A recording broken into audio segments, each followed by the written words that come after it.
Hello मित्रांनो, MPSC मित्र या यूट्यूब चॅनलवरती तुमचं सगळ्यांचं स्वागत आहे. जसं की आपण रोज करंट अफेअर न्यूज डिस्कस करत असतोय, त्याच्यामध्ये लोकसत्ता डिस्कस करत असतोय डिटेलमध्ये. एक्झामच्या दृष्टीतून लोकसत्ताच्या ज्या काही महत्त्वाच्या न्यूज असतात त्या आपण डेली डिस्कस करत असतो. त्याचबरोबर द हिंदू जो इंग्रजी न्यूजपेपर आहे त्याचं सुद्धा डिस्कशन आपण आपल्या मातृभाषेतून म्हणजे मराठीमधून रोज करत असतो. आणि त्याच्यावरती आधारित रोज एमसीक्यूज टाकण्याचा आपण प्रयत्न करत असतो. बहुपर्यायी प्रश्न त्याच्यावरती डिस्कस करण्याचा प्रयत्न करत असतो, जे की ज्या दिवशी आपण न्यूज डिस्कस केलेला आहे तर त्याच्यावरती आधारितच मी ते प्रश्न फॉर्म केलेले असतात.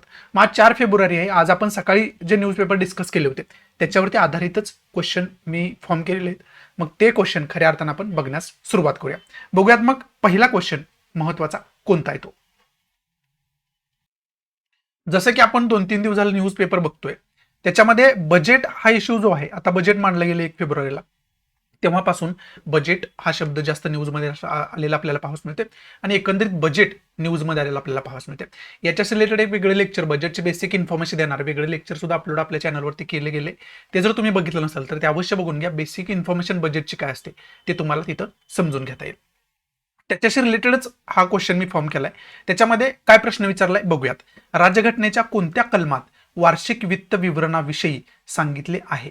आता बजेट हा शब्द ना भारताचा आहे ना भारतीय राज्यघटनेमध्ये कोणत्याही प्रकारे बजेट या शब्दाचा उल्लेख आलाय. असं कोणत्याही प्रकारे आपल्याला पाहाव्यास मिळत नाही. भारतीय राज्यघटनेमध्ये बजेट या शब्दाचा उल्लेख नाही. भारतीय राज्यघटनेमध्ये वार्षिक वित्त विवरण हा खरं तर उल्लेख असलेला आपल्याला पाहाव्यास मिळतोय. मग हा जो उल्लेख आहे तो कोणत्या कलमाच्या अंतर्गत केला गेला असं विचारले. मग ए मध्ये कलम 112 सांगितले, कलम 114 सांगितले, बी मध्ये सी कलम 113 आणि डी कलम 170 इथं सांगितले. मग सकाळीच आपण लोकसत्ता डिस्कस करत होतो त्यावेळेस मी तुम्हाला सांगितलं होतं, द हिंदू डिस्कस करताना पण सांगितलं होतं की कलम 112 हे खूप महत्वाचं आहे. कलम 112 मध्ये आर्थिक वार्षिक वित्त विवरण याचे उल्लेख आलेला आहे. त्याच्या संबंधी त्या कलम 112च्या अंतर्गत भारतीय राज्यघटनेमध्ये बोलले गेले. त्यामुळे याचं उत्तर जे आहे ते आपलं ए हे उत्तर असेल. आर्टिकल 112 म्हणजे कलम 112 हे उत्तर असेल. पुढचा क्वेश्चन बघूयात. पुढचा क्वेश्चन दुसरा जो आहे तो विशेष करून आपल्या राज्यघटनेमध्ये बजेट हा शब्द वापरला गेला नाही, जसं की मी तुम्हाला सांगितलं, तर त्याच्याऐवजी कोणती संकल्पना वापरली गेली आहे? कोणती संकल्पना वापरली गेली? आताच पहिल्याच क्वेश्चनमध्ये त्याचं उत्तर सांगितलं तुम्हाला मी.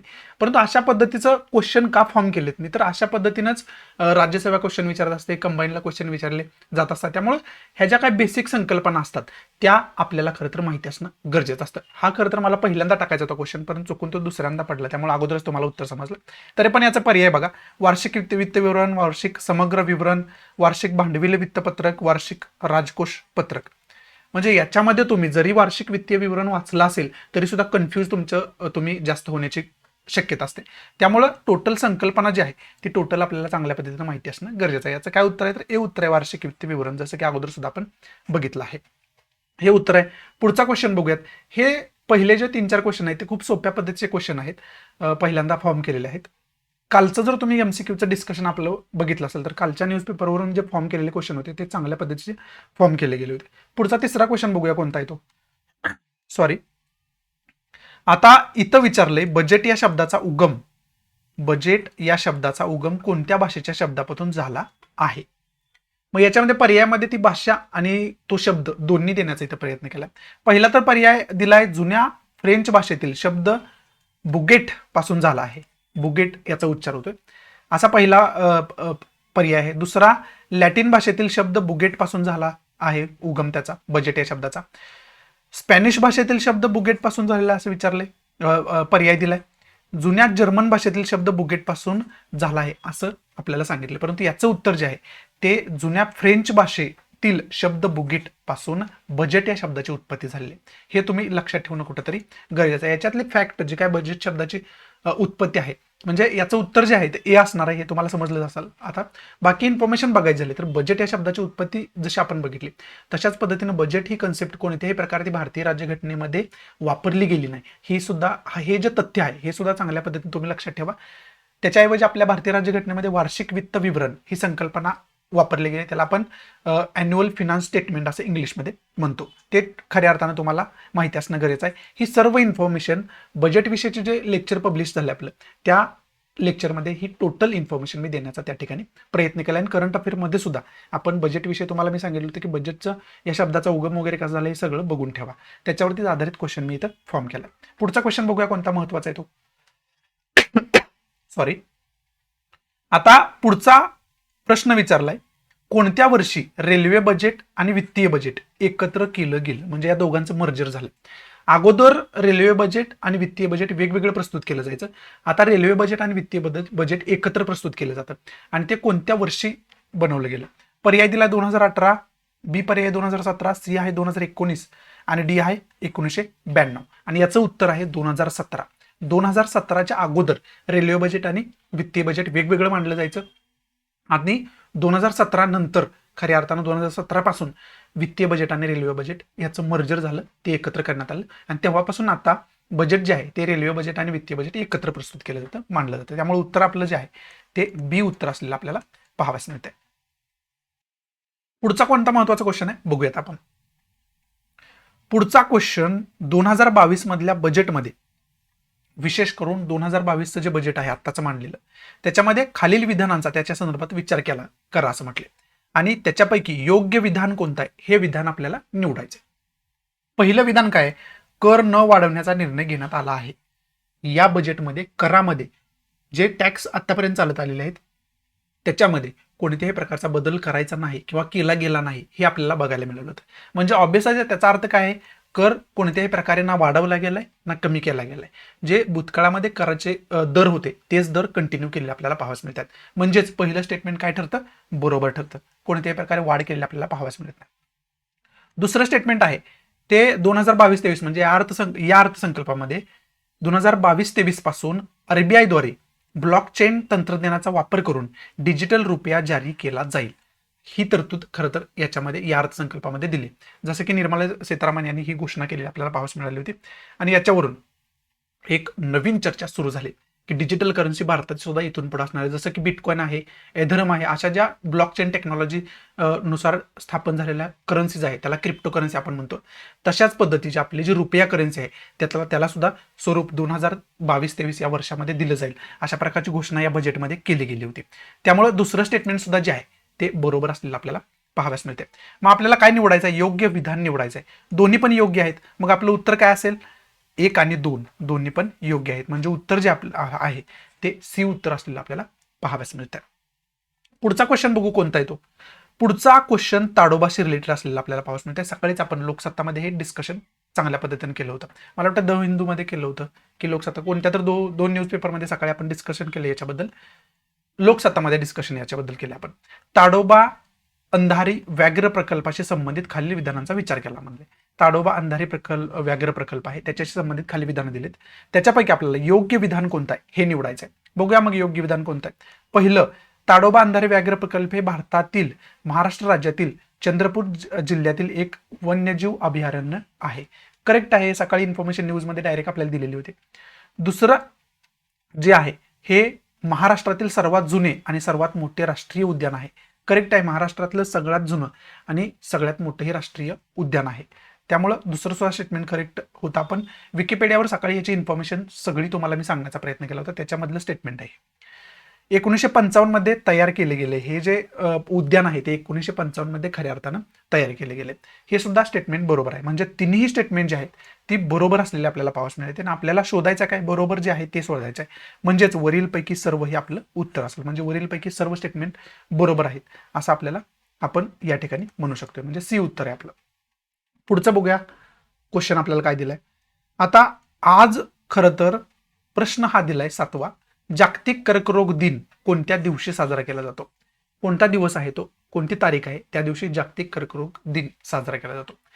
पहिला जो पर्याय आहे तो 14 फेब्रुवारी, दुसरा पर्याय आहे तो 4 फेब्रुवारी, तिसरा पर्याय आहे सी तो 5 जानेवारी आणि डी आहे तो 3 जून हा पर्याय दिलेले आहेत आपल्याला.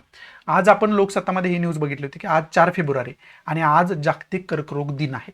आणि त्याच्यावरती आधारित मी हा क्वेश्चन फॉर्म केलाय. अशा प्रकारचे अनेक वेळा आयोग क्वेश्चन आपल्याला विचारताना पाहावयास मिळतं. त्यामुळे अशा प्रकारचे जे महत्त्वाचे डे आहेत ते आपल्याला खरं तर माहिती असणं गरजेचं आहे. म्हणजे आपलं उत्तर काय असेल, बी हे आपलं उत्तर आहे. 4 फेब्रुवारी हे आपलं उत्तर आहे. पुढचा क्वेश्चन बघूया. पुढचा 8 नंबरचा क्वेश्चन आहे. आता ज्यावेळेस आपण क्वेश्चन डिस्कस करतोय ना, त्यावेळेस पहिल्यांदा मी त्याची इन्फॉर्मेशन सांगण्याच्या अगोदर तुम्ही व्हिडिओ पॉज करत चला आणि त्या क्वेश्चनची इन्फॉर्मेशन तुम्हाला किती प्रमाणात आहे, कशा पद्धतीने आपण तो सोडवू शकतो तो प्रयत्न करा आणि त्यानंतर त्याचं विश्लेषण किंवा त्याचं उत्तर काय आहे ते जाणून घेण्याचा प्रयत्न करा, जेणेकरून काय होईल तुमचा पण तशा पद्धतीचा सराव होईल क्वेश्चनचा. त्यामुळे तशा पद्धतीनं खरं तर व्हिडिओचा तुम्ही खऱ्या अर्थाने या लेक्चरचा फायदा घ्यायला पाहिजे. मग 8वा क्वेश्चन आपल्याला काय सांगतोय, तर इंडियन पिनल कोड मधलं जे 375 कलम आहे त्याच्याबद्दल खालील विधान विचारात घ्या असं विचारले आणि त्याच्यापैकी योग्य विधान कोणतं आहे हे निवडायला सांगितलं. आता योग्य, अयोग्य, चूक, बरोबर याच्यामध्ये अनेक वेळा आपण कन्फ्यूज होण्याची शक्यता जास्त असते. त्यामुळे क्वेश्चन वाचण्याची एक पद्धत आहे. पहिल्यांदा तर इन्स्ट्रक्शन वाचणं गरजेचं आहे. इन्स्ट्रक्शन म्हणजे काय, ही जी पहिली लाईन दिली ती पहिल्यांदा वाचायचं आणि त्याचबरोबर योग्य, अयोग्य काय आपल्याला निवडायला सांगितले त्याच्यावरती भर देऊन पहिल्यांदा क्वेश्चन जाणून घ्यायचा आहे. क्वेश्चनमधून आपल्याला काय घ्यायचं आहे आणि काय घ्यायचं नाही. मग आपल्याला काय घ्यायचं आहे, योग्य स्टेटमेंट घ्यायचं असं ठरवू आपण. सॉरी, पहिला आहे ते बलात्काराची व्याख्या, म्हणजे 375 कलम इंडियन पिनल कोडचा आहे त्याच्यामध्ये बलात्काराची व्याख्या दिली असं पहिलं स्टेटमेंट असलेलं आपल्याला पाहावं मिळते. दुसरं त्याच्यामध्ये नैतिकतेची व्याख्या दिली. तिसरं स्टेटमेंट आहे घरगुती हिंसाचाराची, त्याच्यामध्ये व्याख्या दिली. असे 3 प्रकारचे स्टेटमेंट आहेत. परंतु सकाळी आपण जो द हिंदू डिस्कस केलाय त्याच्यामध्ये मॅरिटल रेपचा इश्यू आला होता. हायकोर्टामध्ये तशा प्रकारची पिटिशन दाखल केली आणि त्याच्या संदर्भात सेंट्रल गव्हर्नमेंटला हायकोर्टानं प्रश्न सुद्धा विचारलेला आपल्याला पाहावयास मिळाला होता. आणि त्या न्यूजमध्ये खऱ्या अर्थाने इंडियन पिनल कोडचं कलम 375 मी तुम्हाला समजावून सांगितलं होतं की त्याच्यामध्ये काय तरतुदी केल्या गेल्यात हे तुम्हाला समजावून सांगितलं होतं. मग विशेष करून याच्यामध्ये तरतूद जी केली गेली या कलमामध्ये बलात्काराची व्याख्या दिली गेली आणि विशेष करून याच्यावरती या कलमावरती आक्षेप का केला गेलाय, तर या व्याख्येतून जर पतीच्या हातून पत्नीसोबत अशा प्रकारचं कोणतं कृत्य घडत असेल तर त्याला रेप मधून वगळण्यात आले, म्हणजे तो रेप मानला जाणार नाही असं या कलमामध्ये सांगितलंय. म्हणजे अशी व्याख्या बलात्काराच्या त्या इंडियन पिनल कोडच्या 375 कलम मध्ये मांडली गेली. त्यामुळं हे कलम जे आहे ते खूप वादाचं ठरत आहे, त्यामुळे जास्त न्यूजमध्ये. त्यामुळे 375 मध्ये काय तरतूद आहे, नेमकं काय सांगितलं हे आपल्याला माहिती असणं गरजेचं आहे. त्याच्या आधारावरती हा क्वेश्चन फॉर्म केला गेला. म्हणजेच काय, याच्यामध्ये बलात्काराची व्याख्या दिली गेली, त्याच्यामध्ये नैतिकतेची व्याख्या दिली गेली नाही, त्यामुळे हे अयोग्य आहे. ना घरगुती हिंसाचाराची त्याच्यामध्ये व्याख्या दिली, घरगुती हिंसाचाराची सुद्धा व्याख्या त्याच्यामध्ये दिली गेली नाही, त्यामुळे तिसरं सुद्धा अयोग्य आहे. म्हणजे योग्य कोणतं आहे, पहिलं. म्हणजे आपल्याला पर्याय एक असणारा फक्त निवडायचा, म्हणजे आपलं उत्तर ए हे उत्तर असेल. एक फक्त बरोबर आहे, समजते. म्हणजे ए उत्तर या प्रश्नाचं असलेलं या ठिकाणी पाहावयास मिळतात. पुढचा प्रश्न बघू कोणता महत्वाचा आहे. पुढचा धर्मनिरपेक्षतेची रिलेटेड आहे. आता द हिंदूमध्ये आज आपण सकाळी बघितलं होतं की हरिद्वार मध्ये जो काय प्रकार घडला, हेट स्पीचचा प्रकार घडला, त्याच्यावरून राज्यसभेमध्ये नरेंद्र मोदींना प्रश्न विचारण्यात आले, गव्हर्नमेंटला उद्देशून प्रश्न विचारण्यात आलेले आपल्याला पाहावयास मिळाले की त्या इन्सिडेंटवरती तुम्ही मौन का धारण केले, त्याच्यावरती तुम्ही का भाष्य केलं नाही. म्हणजे तिथं हिंदू धर्माची सभा भरली होती आणि त्या सभेमध्ये मुस्लिम बांधवांविरोधात भाषा बोलली गेली, मुस्लिमांना या देशातून साफ करायला पाहिजे, त्यांची जिनोसाइड म्हणजे सामूहिक कत्तल करायला पाहिजे, अशा प्रकारची भाषा बोलली गेली, जे की हेट स्पीच म्हणून जास्त न्यूजमध्ये येत होतं वारंवार. हरिद्वारमध्ये जो प्रकार घडला तो, आणि त्याच्यावरती गव्हर्नमेंट म्हणजे नरेंद्र मोदींनी कोणत्याही प्रकारचं स्टेटमेंट केलं नाही, त्यामुळे त्यांना वारंवार प्रश्न विचारला जात होता. म्हणजेच इथं प्रश्न कशाचा निर्माण झाला, तर इथं धार्मिक स्वातंत्र्याचा प्रश्न निर्माण झाला आणि अभिव्यक्ती स्वातंत्र्याचा प्रश्न निर्माण झाला. कारण तुम्हाला अभिव्यक्ती स्वातंत्र्य दिले, भाषा स्वातंत्र्य दिले, याचा अर्थ तुम्ही काहीही बोलाल असं त्याचा अर्थ होत नाही. त्याचबरोबर धर्माच्या विरोधात भडकवण्याचं काम करताय, म्हणजेच इथं धार्मिक स्वातंत्र्याचा मुद्दा आला. आणि त्याच्याबरोबरच धर्मनिरपेक्षता सुद्धा याच्यामध्ये मुद्दा येतो की धर्मनिरपेक्ष देश आपल्याला का करायचा, तर अशा प्रकार टाळण्यासाठी आपल्याला करायचा. त्यामुळे त्या न्यूजमध्ये मी सांगितलं होतं की धर्मनिरपेक्षता ही कन्सेप्ट तुम्ही बघून ठेवणं अत्यंत गरजेचं आहे. त्याच्या संदर्भातच धर्मनिरपेक्षबद्दल खालील विधाने विचारात घ्या असा प्रश्न विचारला आणि त्याच्यापैकी चुकीचे विधान निवडायचं आपल्याला. चुकीचं विधान कोणतं आहे ते निवडायचं आहे. पहिलं तर धर्मनिरपेक्षता ही धर्मनिरपेक्ष नैसर्गिक विचारांवर आधारित मानवी व्यवहार चालवण्याचा प्रयत्न करण्याचे तत्व आहे, करेक्ट आहे. दुसरं आहे ते धर्मनिरपेक्षता ही एक जीवनशैली आणि विचारसरणी आहे जी धर्म नाकारते, करेक्ट आहे. धर्मनिरपेक्षता म्हणजे काय, धर्म सोडून विचार करा तुम्ही, आपण सर्व समान आहोत हा विचार करा, हे खरं तर धर्मनिरपेक्षतेमध्ये सांगितलंय. धर्मनिरपेक्षता, आपली धर्मनिरपेक्षता काय सांगते की कोणत्याही धर्माला तुच्छ लेखू नका किंवा धर्माच्या आधारावर डिस्क्रिमिनेशन करू नका, ढोबळमानाने विचार करायचा झाला तर. त्यामुळे दुसरं सुद्धा स्टेटमेंट करेक्ट आहे. तिसरं काय, धर्मनिरपेक्षतेची संकल्पना भारतीय राज्यघटनेच्या प्रस्तावनेत दिली आहे. हे सकाळी पण मी तुम्हाला सांगितले. आपल्या प्रियांबल जर आपले बघितले तर त्याच्यामध्ये धर्मनिरपेक्षता ही संकल्पना तुम्हाला पाहावयास मिळेल प्रस्तावनेमध्ये. त्यामुळे तिसरं सुद्धा स्टेटमेंट जे आहे ते करेक्ट स्टेटमेंट असलेलं आपल्याला पाहाव्यास मिळते. मग आपल्याला निवडायचा काय, चुकीचं स्टेटमेंट निवडायचं आहे. तिन्हीही बरोबर आहे, त्यामुळे तिन्हीपैकी एकही चुकीचं नाही, त्यामुळं वरीलपैकी एकही नाही हे खरं तर आपलं आन्सर येऊ शकते. म्हणजे आन्सर काय येऊ शकते, डी. या प्रश्नाचं उत्तर जे आहे ते डी उत्तर असलेले आपल्याला पाहाव्यास मिळते. पुढचा आणि शेवटचा प्रश्न काय आहे तो बघूयात. पुढचा जो प्रश्न आहे तो धार्मिक स्वातंत्र्याशी रिलेटेड आहे आणि याची पार्श्वभूमी आत्ताच तुम्हाला सांगितलं कोणत्या न्यूजवरून हे प्रश्न फॉर्म केले गेले. या संकल्पनेशी संबंधित खालील विधाने विचारात घ्या म्हटले आणि वरीलपैकी योग्य विधान कोणतं आहे ते आपल्याला निवडायचं आहे. पहिलं बघूया, घटनेचे कलम 25 भारतातील सर्व व्यक्तींना धार्मिक स्वातंत्र्याची हमी देते. करेक्ट आहे, फंडामेंटल राईट्स आहे आपला धार्मिक स्वातंत्र्य, फ्रीडम ऑफ रिलिजन. त्यामुळे हे कलम 25 मध्ये दिले गेले आपल्याला. आता फंडामेंटल राईट्स कलम 12 ते कलम 35 मध्ये आपल्याला फंडामेंटल राईट्स दिलेत, मूलभूत अधिकार दिलेत. त्यामुळे ते सर्व कलमांविषयी आपण अभ्यास करून ठेवायला पाहिजे. अगोदर पण अनेक वेळा मी तुम्हाला सांगितले. त्याच्या आधारावरतीच कलम 25 वरती हा प्रश्न विचारला गेलाय.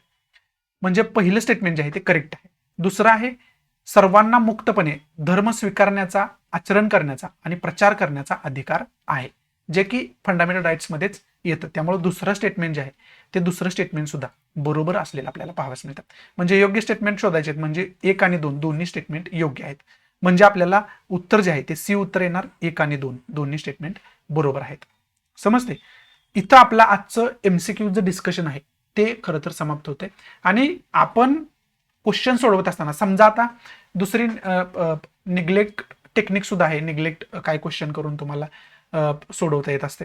म्हणजे कसं, समजा तुम्हाला एक स्टेटमेंट माहिती आहे आणि दुसऱ्यावर तुम्ही कन्फर्म नाही आहेत, म्हणजे तुम्ही काही पर्याय कॅन्सल करून सुद्धा त्याचं उत्तर शोधू शकताय. म्हणजे आता तुम्हाला समजा एक माहिती आहे आणि दुसरं माहिती नाही. एक 100% माहिती आहे तुम्हाला, पहिलं स्टेटमेंट बरोबर आहे. मग एक हा पर्याय असणारा कोणता आहे, तर ए मध्ये एक पर्याय दिलाय, बी मध्ये एक पर्याय दिला नाही, त्यामुळे हे बी जो ऑप्शन आहे तो कॅन्सल झाला. याला कॅन्सलेशन टेक्निक सुद्धा म्हणतात. बी हा ऑप्शन कॅन्सल झाला, बरोबर आहे, कारण याच्यामध्ये एक नाही. दुसरं याच्यामध्ये एक आहे, त्यामुळं सी हा एक ऑप्शन आहे. आणि डी मध्ये दोन्ही नाही, एकही नाही आणि दोन्ही, म्हणजे एक नाही त्याच्यामध्ये, त्यामुळे डी हा ऑप्शन सुद्धा कॅन्सल झाला. म्हणजे तुमच्याकडे आता 2 ऑप्शन आहेत, ए आणि सी.